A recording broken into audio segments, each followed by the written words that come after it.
close your eyes. You do not need to do anything right now. You do not need to think about tomorrow, or remember today, or hold on to anything that is still unresolved. There is nothing left to manage tonight. The only thing that is asked of you, in this moment, is to let your body become a little heavier. Let your shoulders drop away from your ears. Let your jaw loosen. Let the back of your head sink more deeply into whatever is beneath it, and let your hands lie open at your sides, loose and still. Breathe in slowly, through your nose, and feel your chest rise. Hold it for just a moment, then let it go, all of it, all at once, and feel everything release with it. Do that once more. In, slowly, and out, all the way. You are somewhere very far from here. You are in a city that exists only at night, only in rain, only in the particular quiet that settles over old stone streets, when everyone else has gone inside and closed their doors and drawn their shutters against the dark. The year does not matter. The city does not need a name. All that matters is that it is raining, a steady, heavy rain that has been falling since long before dark and will continue long after you are asleep. You are standing outside a low door set into the ground floor of a narrow building on a narrow street. The rain is loud out here. It strikes the cobblestones in a continuous silver hiss, streams along the gutters in thin, dark rivers, drips from the eaves in a slow, irregular percussion. The smell is of wet stone and cold air, and something older beneath both. The smell of a city that has been rained on 10,000 times and carries all of that in its walls. The door is unlocked. You push it open and step inside. The room is warm, not hot, just warm enough that the cold outside becomes a memory the moment you cross the threshold. The air is dry and layered with the smell of years, leather and linen and dust, and the faint sweetness of tallow from the candles burning in their iron holders along the far wall. There is also the smell of glue, something animal and ancient, simmering slowly in a small pot on a low iron stand near the workbench. It is not an unpleasant smell. It is the smell of making, of things carefully joined together, of work done by hand over many years in a single quiet room. At the bench, with his back to you, sits the bookbinder. He is an old man. His hair is white and cut close to his head. He wears a long apron of dark leather, cracked at the edges from years of use, softened to the color of earth in the places his hands have touched it most. He does not turn when you enter. He is entirely absorbed in what is in front of him. A thick stack of folded pages, a cut panel of stiff board, a length of dark thread wound around a bone needle, and a strip of pale leather laid flat on the bench, waiting. He is sewing the pages together. His movements are slow and entirely practiced. The needle goes in, the thread pulls through. The needle turns and goes in again. In, through, turn, in. The rhythm of it is nearly as steady as the rain. The thread is waxed and moves through the paper with a faint, dry resistance that is audible only if you are listening for it, which you are, because there is nothing else to listen to except the rain. You find a low stool near the wall and sit down. The wood is smooth and cool beneath you. There is no reason to say anything. You simply sit and breathe and watch and listen to the rain against the single small window above the door. Its glass old and slightly wavy, so that the street outside is only a blur of wet, dark and faint lamplight. The candles hold their flames perfectly still. There is no draught in this room. They cast warm amber light across the bench and the old man's hands and the materials laid out in front of him, and they leave the corners in soft, undemanding shadow. The glue pot exhales its quiet warmth. The needle moves. The rain continues outside, steady and full, and entirely without hurry. Your eyes are already heavy. There is no reason to keep them open. Let them close a little more with each slow breath. The room will still be here. The old man will still be here. The rain will still be here. You are safe. You are warm. You are exactly where you need to be tonight. The rain has not stopped. It falls against the window in long, continuous sheets, and the sound of it fills the room the way water fills a vessel. Completely, evenly, leaving no silence uncovered. It is a sound without edges. It does not begin, and it does not end. It simply is, the way the walls are, the way the bench is, the way the old man's breathing is, present and unvarying, and entirely indifferent to the passage of time. The bookbinder reaches for the panel of stiff board beside him. He lifts it with both hands and holds it level in the candlelight. The board is made of many layers, thin sheets of paper pressed and dried until they became something rigid and dense, more like wood than paper, though the grain of the original material is still faintly visible on its surface. He runs his thumb slowly along one edge. The sound is dry and very faint, a whisper of skin against compressed fibre, beneath the constant, low voice of the rain. He sets it down. He reaches for the leather. It is pale, the colour of old cream, supple and thin, cut slightly larger than the board it will eventually wrap around. He holds it up, and it bends in his hand with the slow compliance of something well cured and carefully kept. There are small variations across its surface, a faint ridge here, a smoother patch there, the ghost of what the material once was, still present in its grain. The smell of the leather is distinct, a dry and animal in particular. The smell of a thing transformed from one state into another, cured and pressed and smoothed into usefulness, but not entirely separated from its origin. It mingles with the tallow smoke and the warm smell of the glue and the faint cold damp that seeps around the door from the wet street outside, and the combination belongs entirely to this room and this particular bench. He lays the leather flat on the bench beside the board. He dips a wide, flat brush into the glue pot and draws it out slowly.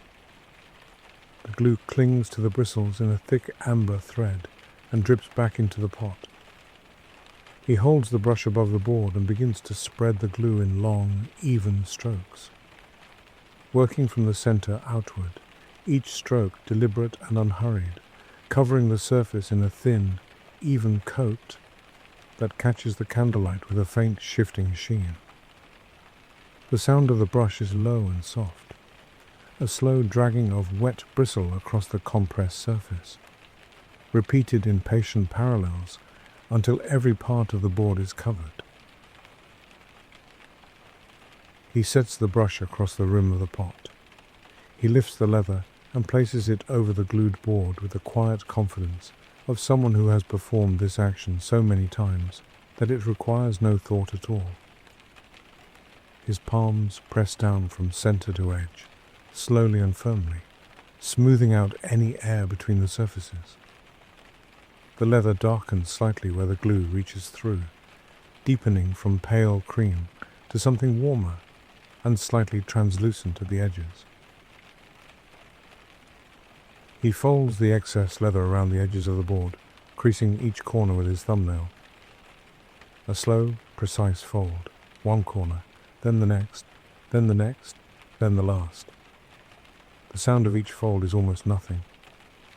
A soft, compressed whisper, the kind of sound that only exists in a room this quiet, when the rain outside fills every silence, so the small sounds inside can exist at all. He sets the bound board down and looks at it for a long moment without moving. His hands rest flat on the edge of the bench. The candles hold their flames entirely still. The rain continues outside, striking the glass and running down in branching silver lines, washing the cobblestones in a continuous and unhurrying flow. Your breathing is slower now, much slower than when you first stepped in from the cold. Your body has settled into the stool and into the warmth of the room, and there is very little left in you that is still holding itself awake. Let that last small effort go. You do not need it here. The glue dries slowly. The candles burn slowly. The rain falls without pause. Nothing here moves quickly. Nothing here asks anything of you. The old man is still. The room is still. The rain simply continues and will continue long after everything in this room has gone quiet and dark. The bookbinder sets the finished board carefully aside. He reaches for the stack of folded pages and lifts the topmost one gently between his fingers, examining its surface in the low amber light. The page is made of parchment, very old, very thin, and it is not entirely smooth. It has a texture that changes across its surface, slightly rough in some places where the knife passed before it dried, almost glassy in others where the blade returned again and again, until the material was fine enough to hold ink without bleeding. He holds it up toward the candle. The light passes through it faintly. The parchment becomes almost amber at its thinnest points, and slightly darker where the material is denser. You can see very faintly the ghost of a grain that once ran through it. The edges are irregular, cut by a hand that followed no perfectly straight line, and the corners are slightly rounded from many years of being handled and shelved and opened and turned and closed again, slowly, many times. He lowers it back to the stack. He smooths it once with the back of his hand. The sound is almost nothing. A dry whisper, one slow stroke from left to right, and then complete and absolute stillness. He reaches for the bone needle resting on the bench beside him. It is old and slightly yellowed and very smooth. The smoothness of a thing that has been held in the same hand, in the same way for many years, worn into a perfect fit by the pressure and warmth of long, repeated use. He turns it slowly in his fingers, checking the thread looped through its eye, checking the long, gentle curve of the shaft. Then he sets it down again, carefully, in exactly the same position it occupied before he lifted it. Everything is in its place. The candles have burned lower than they were before. The pool of melted tallow around each wick is wider, and the flames are perhaps a fraction smaller. Still perfectly still, still burning without any flicker in the sealed and windless air of the room. The light they cast is the same warm amber it has always been in here, just a little quieter, just a little more concentrated around the bench, and the old man's hands, and the materials laid out in their careful and familiar order. The shadows in the corners of the room have grown. They are soft shadows. They have no hard edges. They do not move. They simply deepen, gradually, as the candles burn down, the way sleep deepens without announcement, without any clear moment of transition, simply becoming more present than it was a moment before. The lower shelves along the far wall are already lost in them. The bundles of uncut leather near the door. The coil of linen thread on the high shelf. All of it quietly absorbed into the dark, leaving only the warm circle around the workbench. Outside, the rain continues exactly as it has all night. It has not changed in volume or in rhythm. It is not heavier, not lighter. It falls on the glass and runs down in thin, branching lines that catch the distant lamplight for a moment before it is gone. It falls on the cobblestones and fills the gutters and flows somewhere lower, somewhere darker, somewhere entirely beyond the warmth and amber light of this room. The old man's hands rest flat on the bench in front of him. He is very still.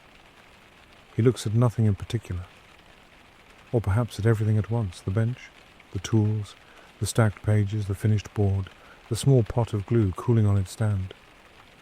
He looks the way a person looks when they are not searching for anything at all, when their eyes are simply open because closing them has not yet occurred to them. The room breathes around him.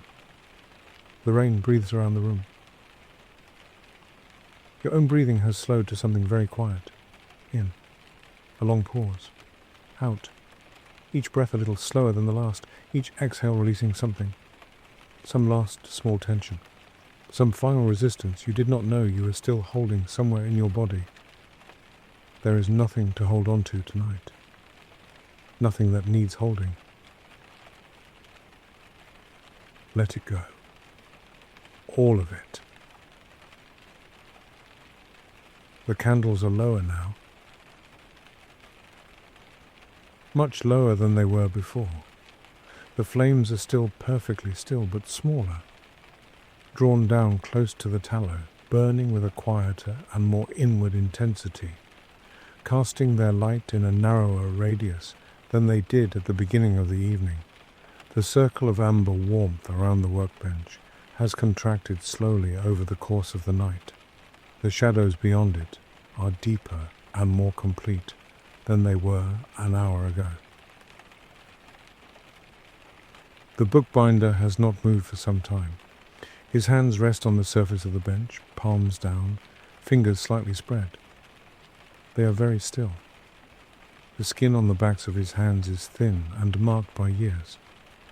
The faint impression of every tool he has ever held, every material he has ever worked, accumulated over decades into something that is itself a kind of record, written in a language that only time knows how to read.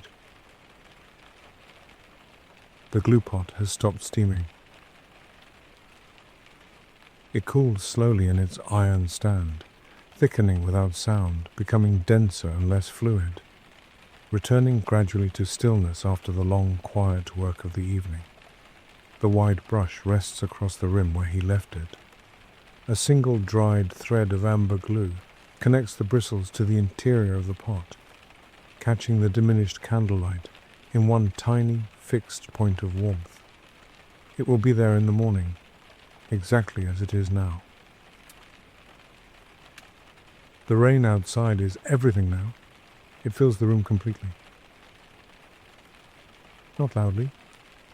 It is not a loud rain. It is a rain that has settled deeply into itself, past the first intensity of the storm, past any variation in its rhythm, into something that feels less like weather and more like a permanent condition of the world beyond these walls. It falls on the glass and runs down in thin, silent lines. It falls on the cobblestones and flows in slow, dark rivers toward the lower parts of the city. It falls on the roof tiles and the iron gutters and the wooden signs above the closed shop doors. And the sound of all of it together makes a continuous layered murmur that has no beginning and no end, and no intention of either. The shadows in the room are very deep now. They cover most of the floor. They cover the lower shelves entirely, and the bundles of uncut leather near the door, and the coil of thread, and the boards waiting on the high shelf for another day. Only the immediate circle around the candles holds the dark at bay. A small, warm radius of amber light in the center of a very still room, in the center of a very wet night, in the center of a city otherwise entirely and deeply asleep. The finished board lies on the bench, its pale leather dry and smooth and perfectly still. The folded pages sit in their careful stack beside the needle and the thread. The tools are arranged along the bench's edge exactly as they were at the beginning. The bone folder, the awl, the small hammer with its worn wooden handle, the rule of brass that is slightly green along one edge from years of contact with damp leather. Everything in its place. Everything at rest. The old man's breathing is very slow and even. You can see it faintly in the slight rise and fall of his shoulders beneath the dark apron. In. A long pause. Out. His breathing and the rain are almost the same rhythm now, both slow, both steady, both entirely without urgency, both simply continuing because that is what they do. And yours. Your breathing too. The long pause between. Out. The warmth of the room is complete around you. The stool beneath you is solid, and the wall behind you is solid, and the sound of the rain is itself a kind of solid thing. Something you can lean your weight against. Something that will hold the silence for you, so you do not need to hold it yourself anymore tonight. There is almost no difference now between this room and sleep. The warmth is the same. The dark is the same. The rain sounds exactly the same with your eyes open or closed, and your eyes have been nearly closed for a long time now. There is no reason, none at all, to ask anything more of them. You are already most of the way there. The rest requires nothing. The room has grown completely still. The bookbinder has finished his work for the night. The heavy leather board lies flat on the desk, the edges perfectly creased, the wheat paste dried into a firm, invisible hold. He does not reach for the needle again. His hands, worn and marked by decades of this precise and quiet labor, rest open on the wooden surface of the bench. The energy of the day, the methodical movement of making, has finally drained away, leaving behind only the weight of a task completed. The iron glue pot has gone entirely cold. The scent of it has faded, mingling now with the deeper, older smells of the room. The damp stone, the ancient parchment, the dust that sleeps between the pages of 1,000 forgotten books. The single beeswax candle is in its final moments. The pool of melted wax at its base is wide and shallow, and the small wick bends heavily to one side. The flame is no longer the bright, steady amber it was an hour ago. It has softened into a low, warm ember, casting only the faintest glow over the center of the workbench.